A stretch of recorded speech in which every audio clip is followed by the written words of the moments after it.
There are places on the map not marked in ink, but in blood. Places so barren that even the sound of a heartbeat gets swallowed by the heat. And in one of those places lay a woman. Or rather, what was left of a warrior once honored motionless, like a forgotten question mark in the desert. Her legs were gone. Only a trembling body remained. Streaks of blackened blood dried into the red sand, and eyes wide open as if waiting for someone, or for death to arrive first. Before we go any further, don't forget to hit that like button and tell us in the comments where you're watching from, because you, the audience, are the ones keeping frontier stories like this alive. And I promise you this, what you're about to hear will carve itself into your memory like a scar. This is a story of loss, of courage, and of finding life where there should be none. Spring of 1881. Mesa Diablo. The land gave nothing. The wind didn't sing. It hissed like a blade. The sun didn't warm. It punished. The name Diablo wasn't a mistake. Folks said the devil himself had branded this stretch long ago. The ground split open, the rocks sharp as knives, the dust coating every eye socket, every tooth. No shade, no river, only silence and the raw scream of burning skin. Ahyoka had once been a Comanche warrior, a name spoken with pride around the campfire. She could ride like the wind, throw a spear and never miss. She had always stood beside men, never behind them. But everything that once defined her strength, freedom, confidence was ripped away in a single blinding instant. The cannon blast gave no warning. It tore through the air, then tore through her legs as if the earth itself wanted to bury her right there. The explosion didn't just shred flesh, it shattered the future.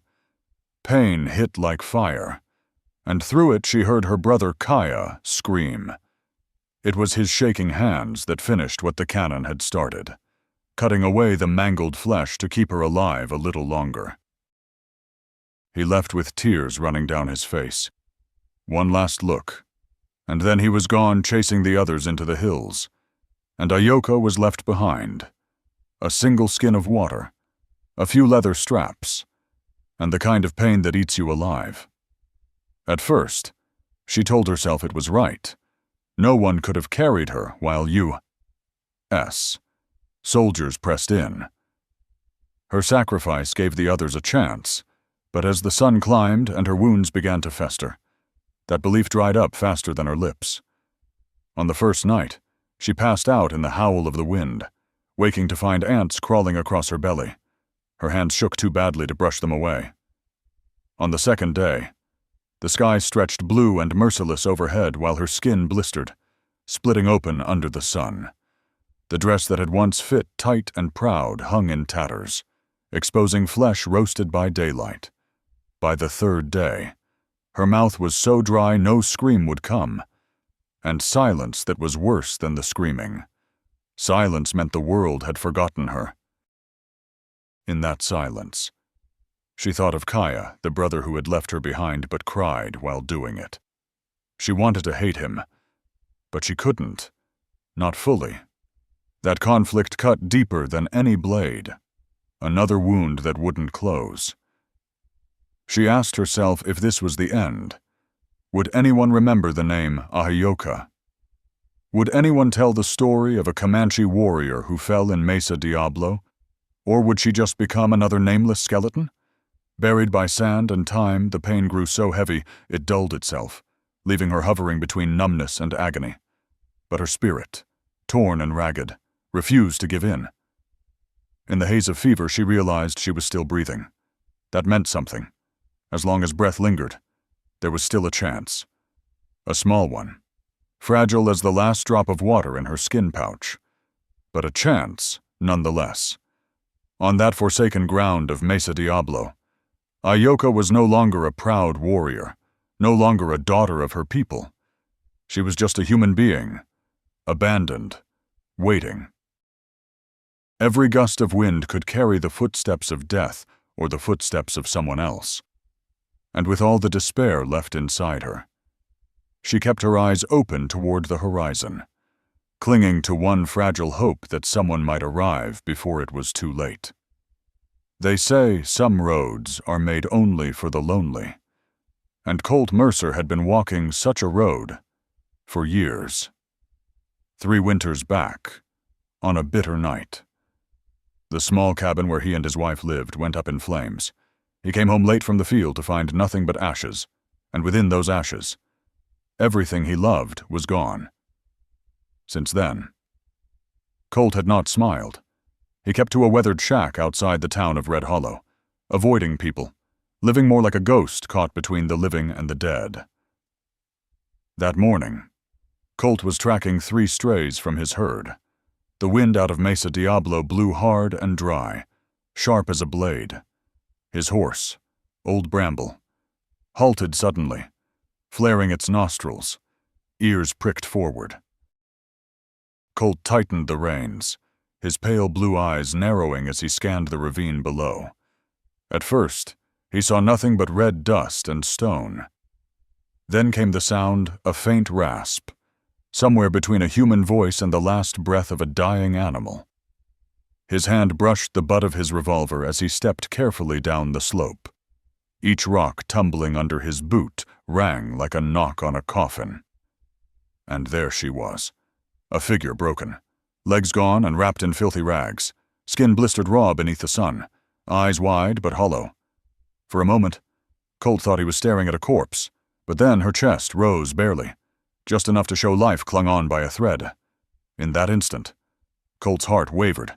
Part of him wanted to turn away. She was a Comanche warrior, someone the townsfolk of Red Hollow would call an enemy. A danger.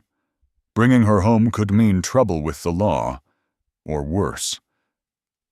But the other part of him saw not a foe, not a burden, just a woman abandoned, holding on to the last breath she had. And if he left her there, it would be the same as killing her himself. He knelt, looking into her eyes. There was no begging there, no tears, just a steady gaze, waiting for judgment as if he alone must decide let her fade into the desert, or risk the little piece he had left to save her. Colt exhaled, pulled off his hat, and swept the ravine one last time. Nothing moved but wind and dust. Then he slid his arms beneath her back and under the stumps of her legs, lifting her. Her body was light, almost weightless, trembling against him. When his hands touched her, her eyes opened wider, staring straight into his. Not a plea, not despair, but a faint flicker of something else, like the sudden shock of realizing you are still alive. He shifted her carefully, hoisted her onto Bramble, and swung up behind. She groaned once, the sound raw and broken, but he pressed on. Dust swallowed them as Colt turned back toward his shack, knowing full well his quiet life had ended the moment he chose to carry her. When they reached the cabin, Colt laid her on his only bed, a narrow wooden frame with a thin blanket. The room felt smaller with her inside it. The patched tin walls, the smoke-stained corners, the scent of pine sap, all reminders of his solitude. But now, there was another breath in that room, weak, fragile, but real. Colt fetched what water he had stored. His rough, calloused hands that once knew only rifles and rope, moved with surprising care. He unwrapped the filthy bandages, washed the wounds, packed them with pine sap, and bound them again with strips torn from an old sheet. Each time he paused, doubt whispered, was he doing right? Would she even survive the night? Yet each time he heard her ragged breath, he kept going. Between hesitation and hope, his hands grew steadier. Night fell. Colt sat at the table, the lamplight throwing his shadow long across the wall. Outside, the wind rattled the boards. Inside, he listened to her shallow breaths rise and fall. Tomorrow might bring soldiers. The folks in Red Hollow might come asking questions, or she might simply slip away before dawn. But one truth settled in his chest: he hadn't walked away. And in that choice, hard, dangerous, maybe foolish, there was the faintest spark of something he hadn't felt in years. Not just pity, Not just duty, but hope. For her, yes, and maybe, just maybe, for himself. In the first days inside that shack, death still lingered over Ahyoka like a shadow unwilling to leave. Fever came and went, her breath rising and falling in fits, like the last crackle of coals in a dying stove. Colt Mercer, a man long used to silence and solitude, now found himself learning patience with every ragged breath. He changed her bandages, wiped her brow, lifted water to her lips in careful sips. No one had taught him how to do such things, yet the same hands hardened by rope and rifle now moved slow, steady, and strangely gentle. One morning, with sunlight slipping through the gaps in the wall, Colt sat staring at her wounds. He knew if she stayed in that bed, she would rot away inside her own body. Ahyoka wasn't made for helplessness. His eyes wandered the small room, landing on a heap of scrap wood in the corner and a pair of old wagon wheels. An idea took shape. That night, beneath the weak glow of a kerosene lamp, Colt sawed and hammered. The sound of nails driven into wood echoed against the tin walls, a rhythm foreign to a house that had only known silence. He built, tore down, and built again. His fingers split, his palms bled, but he worked through it. By the time dawn pushed gray light through the cracks, a low wooden frame on wheels stood before him. It wasn't pretty, but it was strong. When he rolled it inside, Ahyoka sat propped against the bed frame, her eyes widening at the sight. She reached out, running her fingers along the rough grain, her lips parted. "You built this for me." Colt only nodded. She studied him a long moment, pressing her mouth shut not to hold back tears, but to hold on to her pride. The first day. Colt lifted her onto the cart and showed her how to push forward with her arms. Her body shook, her core muscles burned, sweat ran down her face. She barely managed a few feet before collapsing back, chest heaving. "I won't rot in that bed," she muttered through gritted teeth. Colt said nothing, only braced her back with one steadying hand. By the second morning, she tried again. This time she reached the table in the middle of the room. Her palms blistered and bled, but she refused to quit. Colt tore a strip of cloth, wrapping her hand without a word. No praise, no pity. Just quiet care, the kind that told her he saw her fight, and respected it. Day by day, she learned. She rolled across the cabin, turned the cart near the doorframe, propped herself against the wall to pull upright. Each inch gained was a battle. Colt stayed close, never rushing to lift her unless he had to. He gave her the dignity of struggle, and in return, she gave him the sight of a woman refusing to surrender. One late afternoon, Colt pulled back a canvas to reveal something else, a wooden ramp built off the back porch. "For you to get outside," was all he said, his voice low and rough. Ahyoka stared at it, then at him. For a long beat she was silent. Then, the faintest curve touched her lips, not wide, not lasting, but enough. For Colt, it was the first light he'd seen on her face. The next morning she tried the ramp. Her arms trembled, the wheels creaked, but she went down on her own. Sunlight hit her skin. The desert wind whipped across her face. For that brief moment, as the cart rolled onto the hard earth, she felt alive again. Colt stood on the porch, one hand resting on the rail, watching. He didn't step forward. He didn't steady her. He let her claim the moment herself. That night. Firelight flickered across the small cabin. Colt sat sharpening a knife. Ahyoka rested on the cart, rubbing the new calluses forming on her hands. Neither spoke. The silence was no longer empty. It carried weight and recognition. Between them, without words, lay the truth: a man who had lost everything and a woman carved down by war were building something fragile, but firm trust. She never said thank you. He never asked for it. Instead, she focused on keeping her hand steady, and for the first time in years, Colt let his eyes rest not in the hollow of loneliness, but in the quiet knowledge that someone near him still wanted to live. After those first hard days, the little shack in Mesa Diablo carried new sounds, the creak of wooden wheels across the floor, the sharp breaths of Ahyoka pushing herself forward, and, from time to time, the soft crackle of fire in the stove. Colt Mercer, long used to silence, realized the cabin no longer felt the same, not noisy, but alive. And in that life, he felt himself being pulled away from the shadow that had haunted him since the fire that took his wife.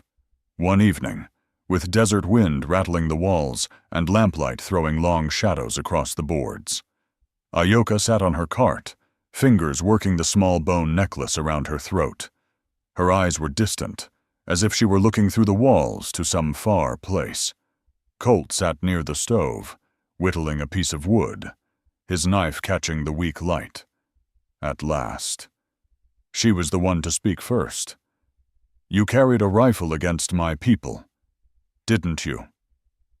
Her voice was rough, not accusing, just stating a truth. Colt's hand stilled. The knife hovered. For a long moment, he said nothing. Firelight reflected in his pale eyes, etching the deep lines along his cheek. "Missouri Battalion," he said quietly. "I wore gray, fought for the South, not because I believed in it. I was just a boy dragged into war." Ahyoka listened, her lips pressed tight. She didn't interrupt. She let him go on, because in his gravel voice she heard something heavier than confession, a memory that had never been released. "When the war ended," Colt said, his hand trembling faintly on the knife, "I came back with nothing but scars and a hollow chest. Then I lost my wife. After that, there wasn't anything left of me." He let out a breath, heavy as stone hitting the floor. Silence filled the room, broken only by the wind. Then Ahyoka closed her eyes, clutching the necklace. "My brother, Kaya," she whispered. "He cut these legs from me, with a heated blade." Tears on his face, but he still did it. He swore he'd return, but he never did. Her voice wavered, but did not break. Her eyes opened again, gleaming in the lamplight, full of both anger and sorrow. "I want to hate him, but I can't. I know he did it out of love. And so I'm trapped in between fury and longing, never at peace." Colt set the knife down. He looked straight at her. Steady. In his weary blue eyes lay the first true understanding. A different kind of wound, but one he knew. Slowly. He nodded, as if to say, "I know. I too was left behind. I too lost the ones I loved." In that small cabin filled with shadow, an invisible cord tightened between them. No more words were needed. Colt picked up the wood again, but his hand shook less. Ahyoka leaned back against the wall, her breathing steadying. And in the quiet, instead of emptiness, each felt the weight shared by another soul. The days that followed carried a change. Their silent meals no longer felt heavy. When Colt placed a bowl of broth on the table, Ahyoka didn't look away. When she rolled her cart to the doorframe, he didn't interfere, but his hand hovered nearby in case she faltered. Once, while mending the warped boards of the window, Colt murmured, "You're stronger than anyone I've known." Ahyoka tilted her head, eyes falling on the pale scar running along his jaw. "And you're kinder than I ever thought possible." They said no more, but the look they shared was heavy with respect. That night, Colt stepped onto the porch with a cigarette, while Ahyoka sat inside, her fingers moving once more over Kaya's necklace. Each sank into memory, yet neither was alone. In that quiet exchange, a bond began to grow, not loud, not declared, but steady. Two broken rivers finding their way to the same stream. Rumors in the frontier traveled faster than desert wind. No one knew where it started. Maybe a drifter, maybe a whiskey trader, maybe a soldier who'd stumbled on blood in the dirt. But by the time it reached the saloon in Red Hollow, it had grown teeth a Comanche woman had survived the blast at Mesa Diablo. Word spread, and soon it found the ears of the one man who never let such stories pass if there was money in them. Silas Harlan. That afternoon, Colt was mending the fence near the barn. The heat pressed down heavy, sweat mixing with dust. Ahyoka sat on the back porch, weaving leather strips into a belt, her eyes drifting off into the trail cutting across the valley. She saw at first a dark speck moving slow but steady along the ridge. A rider. Alone. Colt set his hammer down, straightened, narrowed his eyes. The horse wasn't a cowhand's mount. The rider wore a long coat streaked with dust, a wide-brim hat pulled low. His posture spoke plain, a man who lived by the gun, and by the fear he cast. When Harlan drew near the gate, he didn't hurry. He lifted a hand in a lazy wave, the kind meant to look friendly, but his eyes cold. Measuring gave him away. "Hot day," he said, voice rough with a trace of a sneer. "You, Mercer? I just got a couple questions." Colt didn't answer right off. He stood by the gate, one hand resting near his revolver, his pale eyes steady. "Ask." Harlan swung down from the saddle. Slow. Deliberate. He dusted his coat, then looked straight at Colt. "Heard tell there's a woman out here. Blast took her legs, but she lived. Apache. Comanche, don't matter. Folks say she's hiding nearby. On the porch." Ahyoka heard every word. Her hand tightened on the small knife she kept under the folds of her blanket. Her pulse hammered, but she stayed silent. Colt's gaze never wavered. "People tell plenty of stories. Not all of them are true." Harlan's eyes narrowed. "Maybe. But a man like me just needs a scrap of truth. There's bounty on that kind of scrap." The air between them pulled tight, like a bowstring ready to snap. The wind seemed to still. Colt stepped forward, just enough for the man to see the pistol at his side. "Under my roof," Colt said, voice low and steady. "No one gets dragged away. You understand?" Harlan let out a dry chuckle, though his eyes flickered. He glanced toward the porch, almost catching a shadow behind the boards. Colt moved closer, broad frame blocking the view. "You hiding something?" Harlan asked, voice softer now. "No," Colt answered, calm as stone. "I'm protecting." The words fell heavy. Final. Dust swirled around their boots. Harlan weighed the look in Colt's face, a man already stripped bare by life, with nothing left to lose but the one choice he had made. He knew if he reached for iron, he'd never clear leather. At last, Harlan lifted his hands in a half shrug. No blood needed, just asking. He swung back into the saddle. "But rumors, they're hard to kill. Mercer, you won't keep this secret long." He rode off slow, dust trailing behind. Colt stood at the gate, hand still tight on the revolver, until the rider was no more than a speck on the horizon. Only then did he turn back. Ahyoka was waiting on the porch, knife still hidden in her grip. Her eyes met his, sharp, fierce, but with something more behind them, acknowledgement. "You chose my side," she said softly. Colt nodded, without hesitation. "I chose the moment I carried you out of the dirt, and I'll choose again, every time it comes." The desert wind whipped hard, tossing her dark hair back, and in that moment, both knew whatever threat came next. They would face it together, no longer savior and survivor, but two souls standing side by side, ready to fight the world if they had to. Rumor didn't stop with a bounty hunter. A few days later, with the sun burning down over Mesa Diablo, a cloud of dust rose from the east. Two riders appeared on the ridge, their long coats marked with the blue-gray of patrol. On the chest of one shone a bright badge, Marshal R. Calloway, Colt Mercer spotted them from a distance. He dropped his axe and stepped inside, his eyes meeting Ahyoka's. She was on her cart, hands folded tight, sensing what was coming. No words were needed. Danger had arrived. Colt pulled back the old rug in the middle of the room, fingers finding the iron latch. A square of floor lifted to reveal a narrow crawl space, just wide enough for a body and a few supplies. He'd dug it after bringing Ahyoka home an answer for a day like this. "Down," Colt said. Ahyoka's eyes flared. "I'm no rat to crawl into a hole," his voice sharpened, harder than she'd ever heard it. "If you stay out here, they'll take you. And it's over.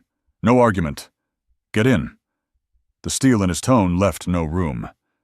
At last, she lowered herself down, pulling her knife with her.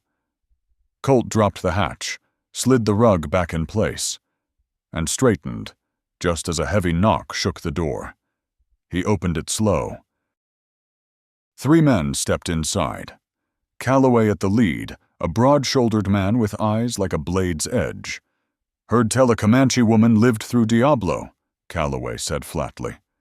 "We've got orders to search every cabin in these hills." Colt planted himself in the doorway, one hand resting easy on his revolver. "Got a warrant." Calloway pulled a stamped paper from his coat. "Arizona Territorial Marshal." He held it out. Colt glanced, gave the smallest nod, then stepped aside. "Search." Boots thudded across the floorboards. Drawers banged open. Blankets tossed aside. One man pushed into the barn, lanterns swinging in the dim. Another stomped across the main room, floorboards groaning beneath his weight. Directly below, in the dark crawl space, Ahyoka lay still, sweat dripping, every creak above her ribs like a hammer blow. Her grip on the knife tightened until her hand ached. Colt stayed calm, leaning against the wall, eyes following each soldier. When Calloway circled back, he stopped, looking hard at Colt. "You live out here alone?" Colt nodded once. 3 years.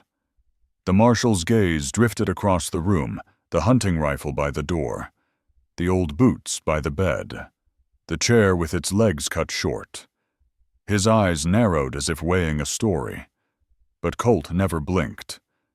He stood steady, like an oak rooted in stone. Finally, Calloway sniffed, turned away. "Nothing here," he muttered. The 3 men left, mounted up, and rode off, dust trailing behind them. Colt waited long minutes, the silence stretching thin, before pulling back the rug and lifting the hatch. Ahyoka's face appeared, slick with sweat, dirt smeared across her brow. She hauled herself up, her dark eyes burning with a mix of anger and relief. "You didn't blink," she whispered. Colt's rough hand settled on her shoulder. "And you held your breath better than I thought." A short, bitter laugh slipped from her, then faded. Her face hardened again. "They'll be back. Or they'll send worse." Colt gave a slow nod. He knew. His gaze swept the cabin, the cracked walls, the loose boards, every weak place. "Then we prepare." Their eyes locked in the quiet. No longer strangers. No longer rescuer and rescued. Now, they were allies under siege, and both knew from that moment on one's survival was the other's. The night after the search, the wind over Mesa Diablo hadn't calmed. It hissed through the walls of the shack, carrying dust and the tension that hadn't yet lifted. Colt sat near the window, his revolver close at hand, the lamplight cutting deep shadows across his face. Ahyoka sat on her cart against the wall, eyes wide open, listening for every sound outside. Both knew the raid had only been the beginning. Danger wasn't gone. Colt didn't speak much, but his gaze slid toward her often, as if to reassure himself she was still breathing. And in her fatigue, Ahyoka felt one thing clear: this man had stood between her and the gun. Not out of duty, not for honor, but because he chose to. When dawn crept through the cracks in the wall, Ahyoka drew a small piece of polished bone from the leather pouch at her side. She had worked it with her knife through long nights, carving and scraping until it formed a rough ring. Not perfect, not smooth, but strong. She rolled her cart closer, holding the ring in her hand. "Where I come from," she said, voice low and rasped. "When a woman gives a man something she's made with her own hands, it means she calls him husband." Colt looked down at the ring. Bone, carved into a circle, its surface nicked with small cuts.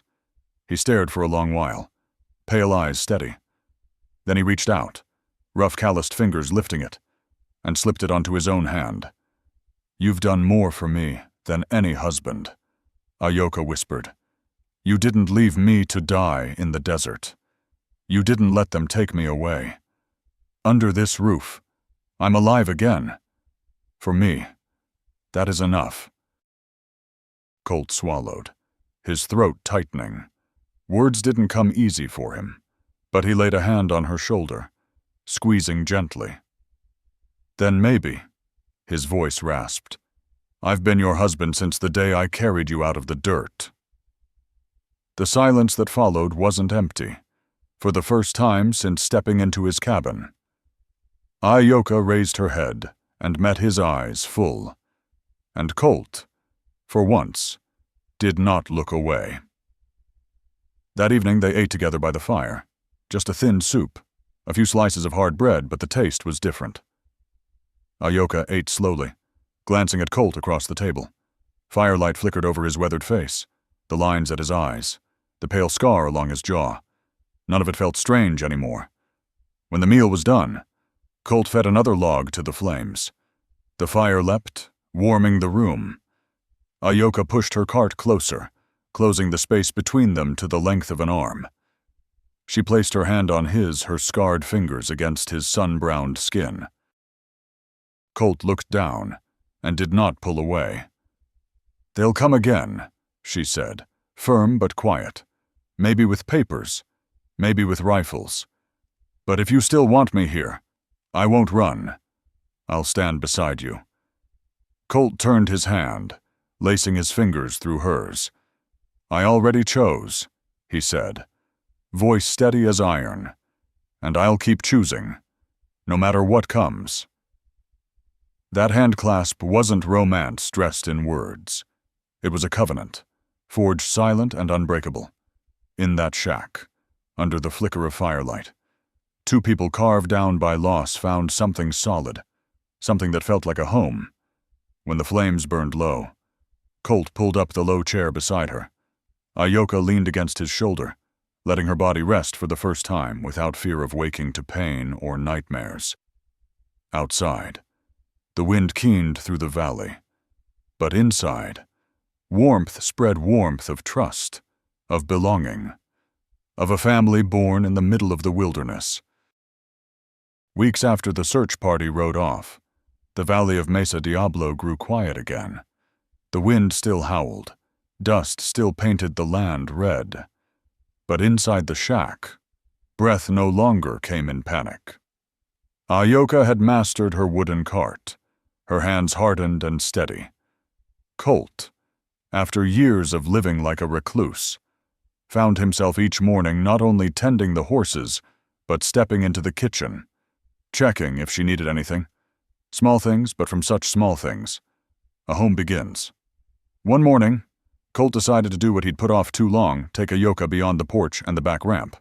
He readied the old wagon, spread thick blankets across the bed, then came inside and said simply, "Today, you need to see something else." Ahyoka frowned, but curiosity sparked in her eyes. She let him lift her into the wagon, braced herself upright, and held firm as Bramble shook his mane and stepped onto the dusty trail. The wagon jolted, but she said nothing. The wind swept through her black hair, and in her gaze was the reflection of a wide, open sky.